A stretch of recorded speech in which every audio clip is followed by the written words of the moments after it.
Hi, everybody. Welcome to Special Education Thursday, and we are into July. This is usually the quiet time for some people, but not always for those of us in special education. Welcome to Special Education Thursday. My name is Molly Whalen, and I host Special Education Thursday for Advocates for Justice in Education, and they are the official parent training and information center for the District of Columbia for all things special education and working with students with disabilities. We started Special Education Thursday a year and a half ago to try to take a bite-sized piece of different topics within special education. These are designed for parents, but we often have professionals joining along and listening in. And we really want to just take a few minutes and get into a specific topic within DC and special education and the world of disabilities, and try to explain it a little bit more or help parents navigate it a little bit more. And today I'm very excited to be joined by someone from our DCPS Central office, the IEP office. It's Bridget Cafferyy, and we're going to be talking about understanding her office, the CIEP office in DC for children enrolled in private schools who may have a disability. And welcome, Bridget. And I was just telling you that my favorite question to ask is, what's your background and why do you do what you do here in DC? Well, good afternoon, Molly. Thank you so much for having me. And as you mentioned, I'm with the Central IEP team here at DC Public Schools. I actually have a policy background and came into this role sort of serendipitously. I was doing special education compliance data work here at DC Public Schools and learned about this new team that was being formed in central office, where they were going to build out a full federal law compliant IEP team in central office to work with students who are in private schools. And I remembered that I actually attended private school myself, not here in the district, but in Kentucky, and I received speech therapy services from my local public school district when I attended a private school. And so when this opportunity presented itself, I really wanted to be involved helping students who were in the same position that I was when I was younger, and also the families who are in the same position that my parents were in. Wow, that is fantastic. That's so exciting to hear that you have like a real personal experience and can support parents and families in that way. And I always like to pause. We do this every time.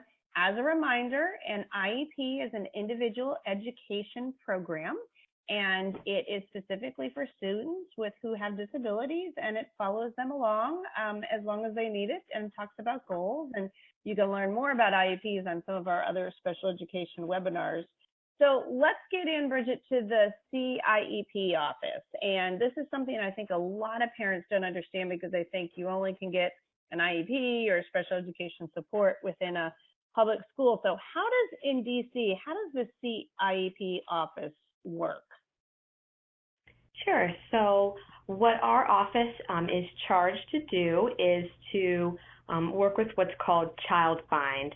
And child find is an obligation for public school districts from federal law that we work to find and evaluate and support students who are suspected of having a disability and those who have a disability in the district.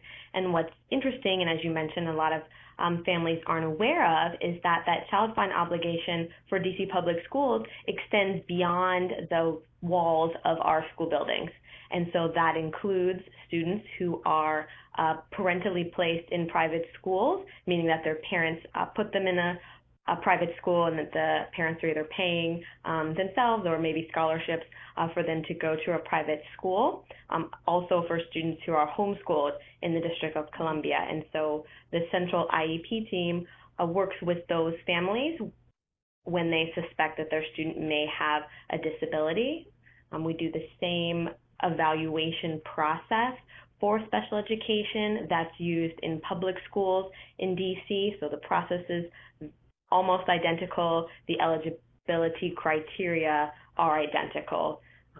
And so we also do outreach, and that's one of my roles, is to work with families to help them make a referral to our office, also to work with private schools so that they know that this is available and that they can help us share information with their family. Right. And so when we say private school, just to kind of pause, we're talking Catholic schools, we're talking any of the private schools in this area. Can they be private schools outside of DC? So a private school that's in Virginia and a DC family goes there? Yes, so we primarily work with families who attend private schools in the district, but we do also work with families who attend private schools outside of the district. So the work that we do with private school families, every public school district also does this work. Okay. So for DC resident families who may be at a private school in Montgomery County or maybe in Alexandria, they could also go through the school district wherever the private school is located as well. And I generally explain it to families that they have an option, and it sort of depends on what they're looking to get out of the process of where I might recommend it makes the most sense for them to go through the process. And so before we get, and I want to definitely get into the process and what the options are, but before we get into that, let's also just kind of clarify, are there age limits? Is this only for elementary school students? Is this only for kindergarten? How old can students get these kind of services through your office?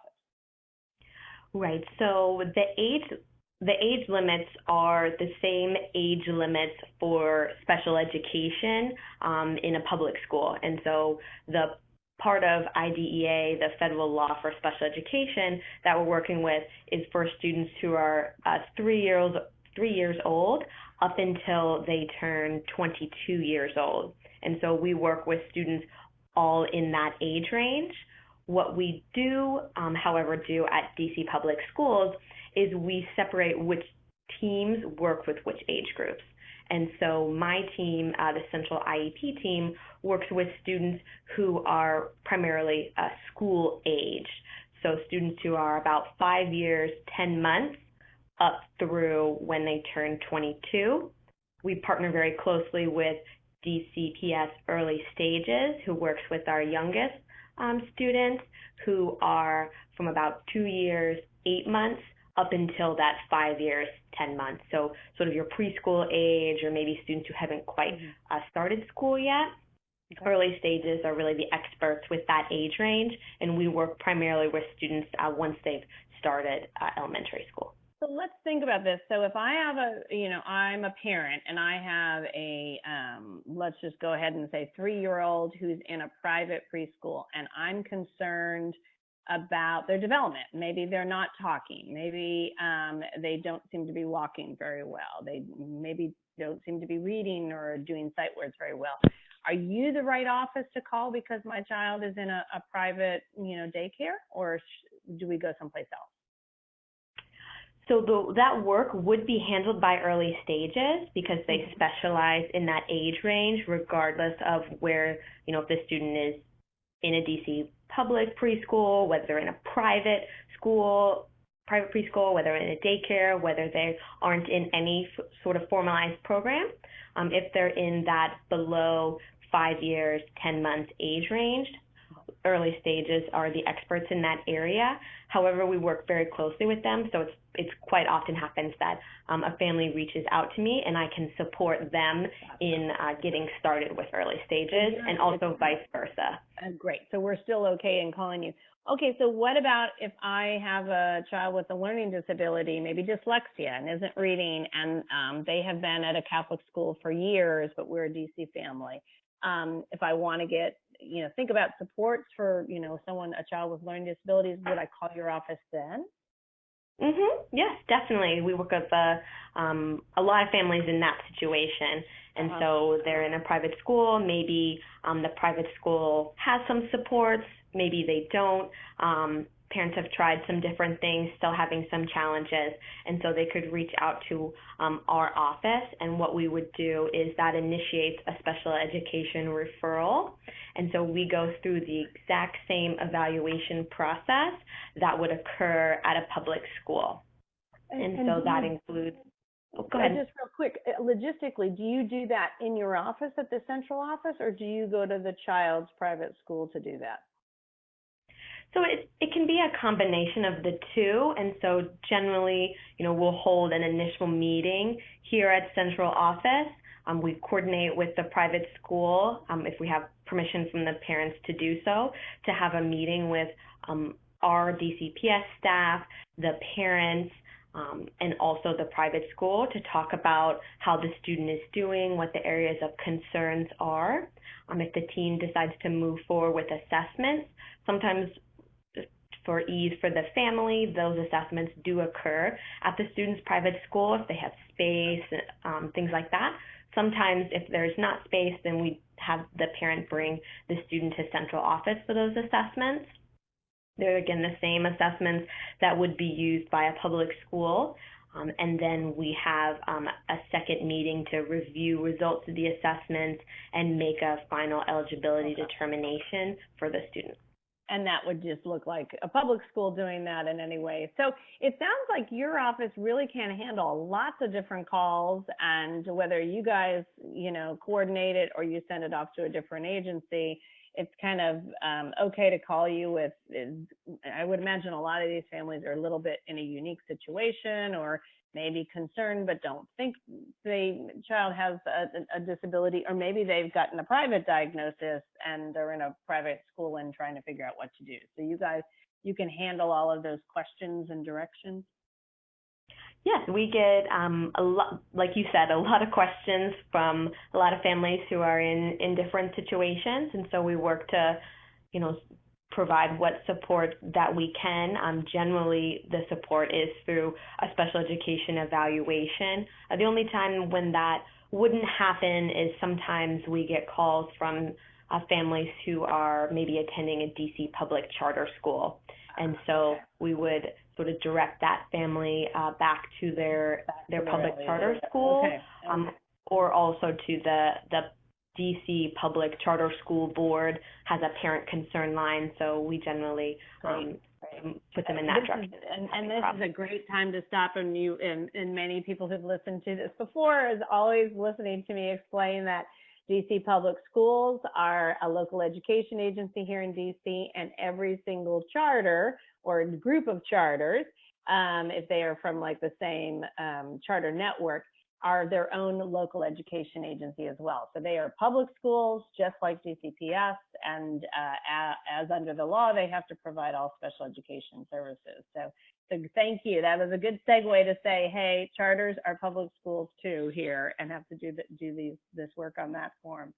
So let me ask you, I want to get back to, so if we have a child in Catholic school, and let's say dyslexia again, when you can provide services, like what are they? Does that mean like you have, therapists or something going to that Catholic school, or are there services that they can get outside of the school but qualify? So what does it look like once you say, yes, this child has a disability, they're being educated in a Catholic school or a private school? What does it look like then? Are there services coming from your office? Yes. And so the services coming from our office are called equitable services. I think it's a sort of confusing title, but that's what they're called in federal law. So that's what we call them, equitable services. And so those are services that students can receive from DC Public Schools while they continue to attend their private school that's located in the District of Columbia. Okay. Go ahead, sorry. So what we offer for equitable services are speech and language therapy. And so the student would receive what's called an individual service plan. And so after the eligibility determination, if a student is going to remain in their private school and they're eligible for speech and language therapy, we'll have a meeting to develop an individual service plan. And under that ISP, the student will receive speech and language therapy, and we have speech language pathologists who physically go out to the private school and provide those services at the private school. And so students generally receive some direct services and some consultation services where we have the therapist providing some strategies to the classroom teacher. Okay. So that's, and that's great. But so let's say a student, we know that many students with disabilities don't always need speech and language therapy. They may need ABA therapy if they have with autism, or social work support if a child with ED. So are there any options for that, or right now it's just the speech therapy?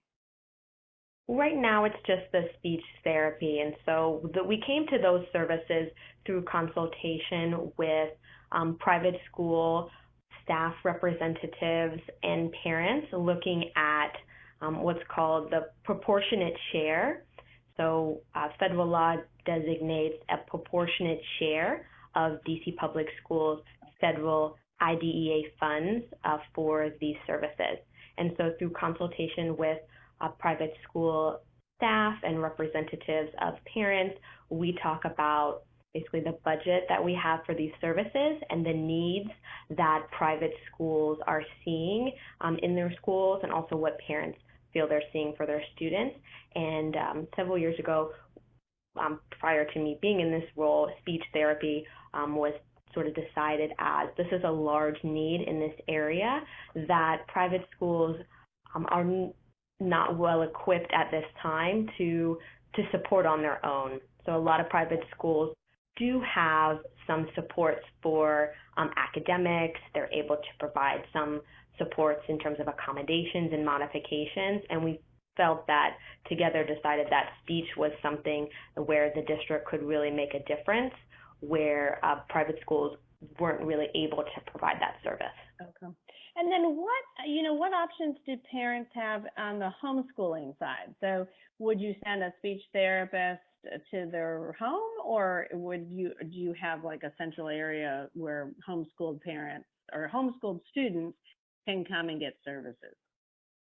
So for our homeschool students, we do support them in their educational setting. And so for those students, that is their home. And so we work with the families to determine what their school day looks like, and we send a therapist to their home to work with the student during their educational time.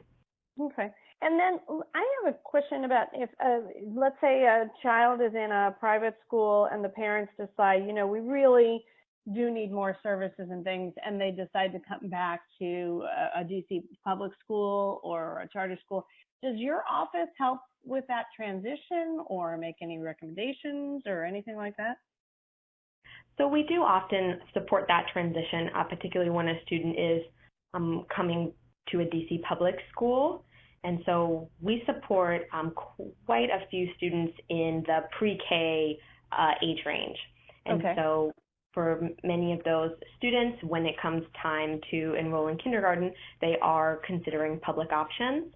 And so we'll take students who may have been receiving therapy under an individual service plan for the last school year, maybe last 2 school years, and now they're looking at a public option. And so we will work with them and develop, for students who are DC residents, develop an IEP for them prior to the transition to their public school. And is that at any age? So, I mean, especially if they're beyond the early stages age, so if you've got like a 10-year-old or 11-year-old, you all could work with them to develop the IEP for the transition back to a DC public school? Yes. Okay, great. Oh, that's and we do we do the transition for, we can do it for charter schools as well. It's just more typical that we're doing it for a DC public school. Gotcha. And then how do you work, and this is a question because I think it's really interesting for parents to understand that every jurisdiction has to have kind of an office like yours, and it doesn't really matter if you're a DC student going out to a Virginia school. You could also possibly go to the Virginia program. But how about if I think this probably happens, if a student lives in Maryland and they're attending a private school in DC, let's say a Catholic school or another private school. could they work with your office as well since they're in DC for the school Yes. term? Okay. Yes, and I know the residency part can be pretty confusing. As long as students are attending a private school in DC, they can go through the evaluation process with us and possibly be eligible for an individual service plan. So we have many students who are receiving speech and language therapy from DCPS. They're attending a private school in DC, but they don't actually live in the district. Okay, interesting. Boy, it's a very kind of, I hate to say it, because I think most parents feel special education is a little convoluted, but it's got a lot of loose boundaries that it's really helpful to hear all of this. So I have to ask, because I'm kind of learning some things here as a parent, what's one or two things that you wish all DC parents knew about the CIEP office or the work that you do?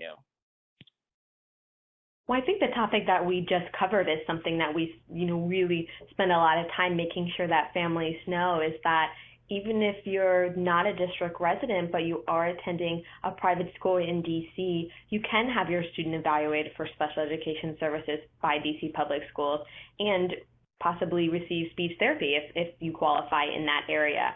And so I think a lot of special education is viewed through the lens of residency, because you're generally thinking about attending a public school, possibly receiving an IEP. And so that's something we really do try and get the word out to families, and we try and do that as well through relationships with private schools in DC, knowing that any student in their building can come through the evaluation process with DCPS. That's great. And do you pretty much, I have no idea how many private schools are in DC, but do you feel like you have a contact or connection with all of them? Is that something that your office tries to do to make sure every, preschool and private school that's around knows about you?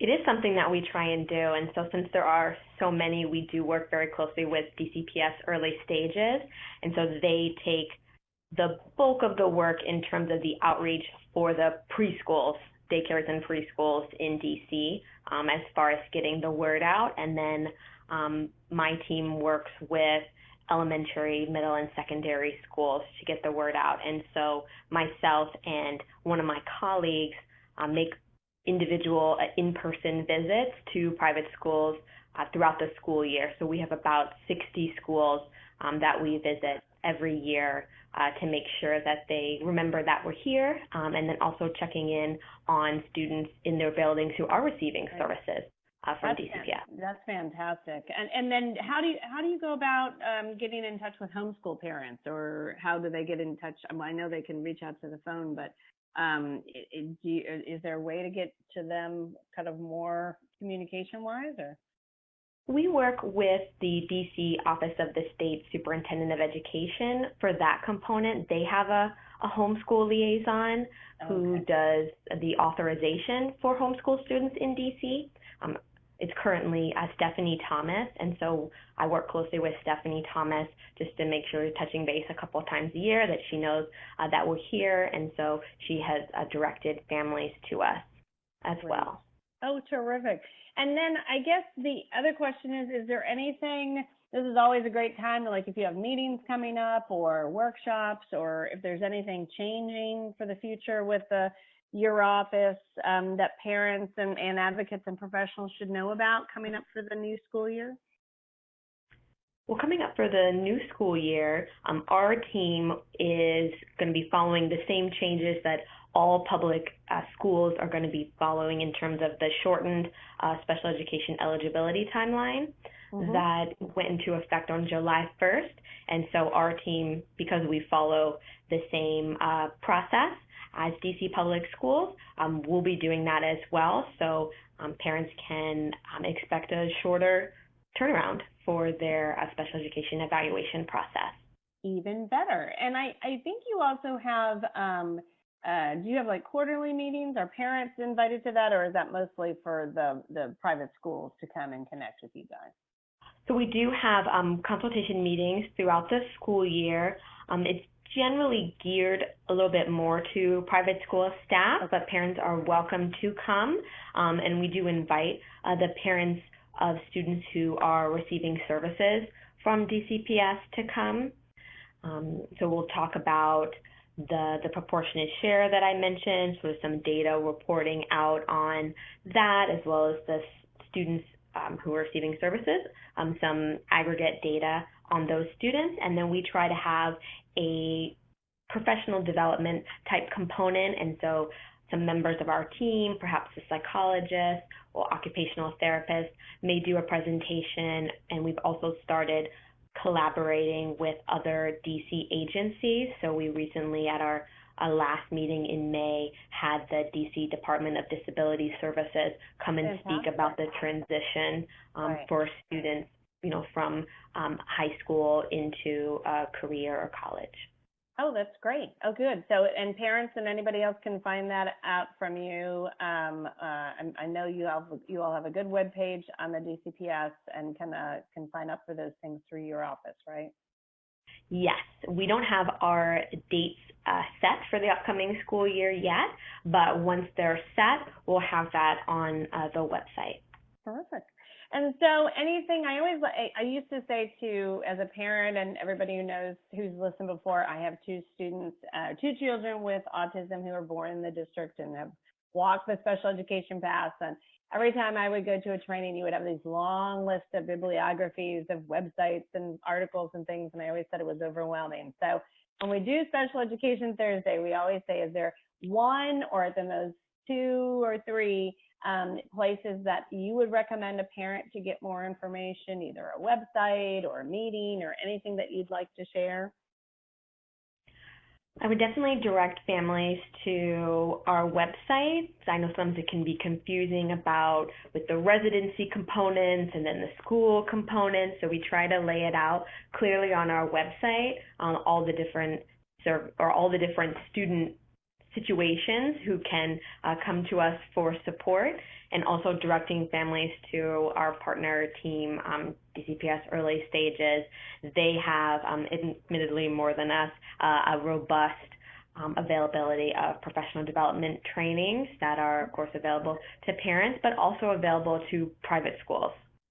Terrific. Well, thank you so much, Bridget. I think as usual, I learned something more than I thought, and we really appreciate everybody listening in and learning about this office that's kind of a little known office, but has a whole lot of stuff going on in it. And I look forward to seeing even more action with it. Just for everybody's knowledge, Special Education Thursday always takes a break in August, just like many of us do.